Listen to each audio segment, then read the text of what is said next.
Welcome to Inside Taiwan. I'm Jenny Lo. The upcoming legislative elections will combine with two sets of referendums. In other words, voters will pick up a maximum of 4 ballots when they cast their votes on Saturday. Taipei City and County alone printed nearly 20 million ballots, which were delivered to polling stations on Thursday morning under the supervision of armed police. Battles between the KNT and the DPP make it much harder for small parties to survive. The parties cooperated and held a press conference on Thursday morning, calling all voters to give them a chance to serve the public. The Red Party leader Shi Mingde strongly criticized that both the DPP and the KNT don't have a vision for the country, and Green Party Taiwan blamed the two main parties for constantly ignoring Taiwan's environmental protection issues.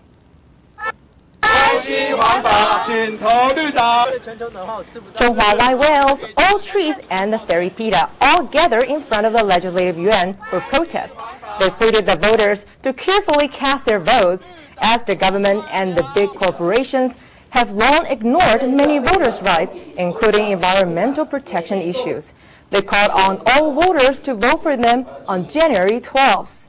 The Green Party acted a stage play to mock the government, while the Red Party, led by Chairman Shi Mingde, held a press conference and criticized both pan-green and pan-blue parties for leaving no room for small independent parties to survive in the elections, and that both parties are only chasing after power and not for the rights of voters.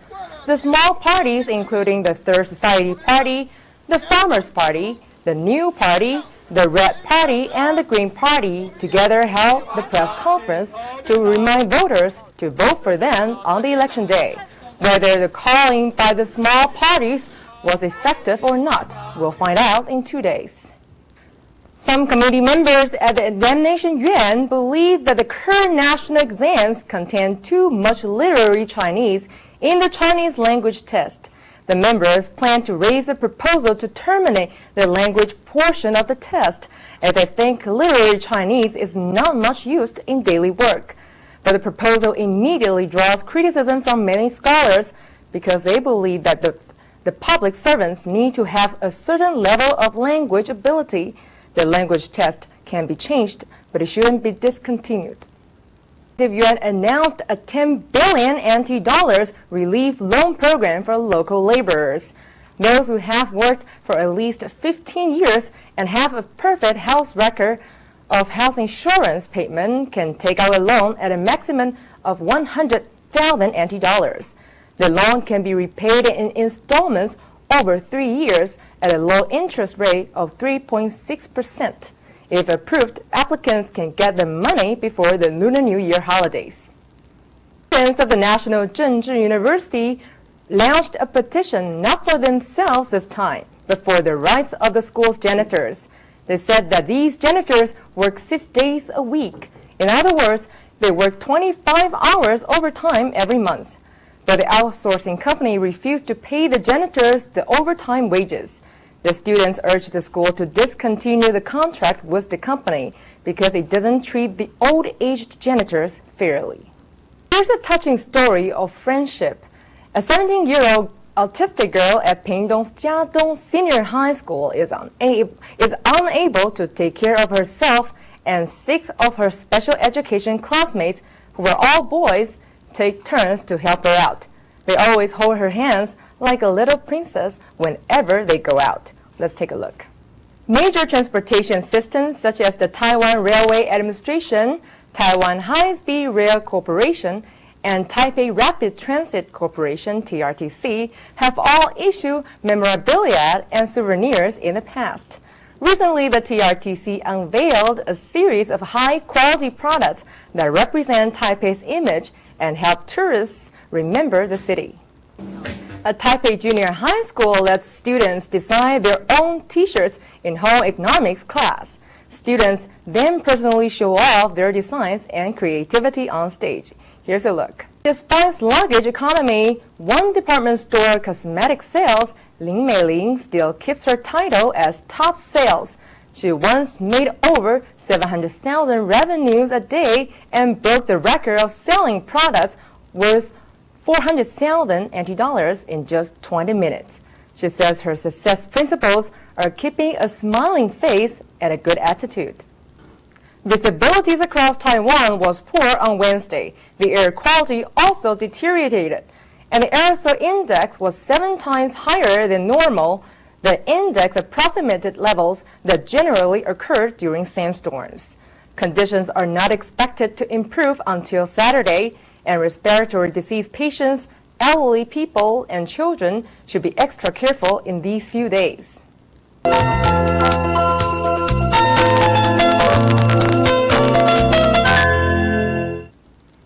Welcome back to Inside Taiwan. The Taipei District Court and the Taiwan High Court have cleared all corruption charges against the KMT presidential candidate Ma Ying-jeou in the second trial of the Special Affairs Fund case. But the Taiwan High Prosecutor's Office decides to appeal the case to the Supreme Court. The High Prosecutor's Office hopes that the Supreme Court's ruling can be uniformly applied to all Special Affairs Fund-related cases. In response, Ma said that prosecutors have the right to appeal, and he respects their decision. Japanese architect Tadao Ando has many fans in Taiwan. He arrived in Taiwan to exhibit the museum model he designed for Taichung's Asia University. The museum is scheduled to be completed 2 years. Kaohsiung's Fo Guangshan held its annual bathing Buddha ritual on Wednesday for the 18,000 sun statues in the temple to ring in the Lunar New Year. The once-a-year ritual also attracted many foreign tourists. While gold price is on the rise, some people are willing to buy gold to make gold house, gold temple, and even Mazu statue. Guess how much is the 40 kilograms of gold Mazu statue worth? The answer is 35 million NT dollars. Anything can happen in this world. A stray dog scared highway police in Nantou's Puli area because the dog looks like a tiger. It turns out that someone played a cruel joke and drew tiger stripes on the dog. And the kind of prank jokes happen in China as well, where a cattle impersonated a milk cow. Chinese whale dolphins, which are endemic to Taiwan, are rapidly becoming endangered. A team of foreign and domestic experts recently warned Taiwan that the species is on the brink of extinction. A group of environmental activists paid a visit to the Executive Yuan on Wednesday in hopes of convincing the government to take action immediately. Welcome back. Let's take a look at the global weather forecast for Friday.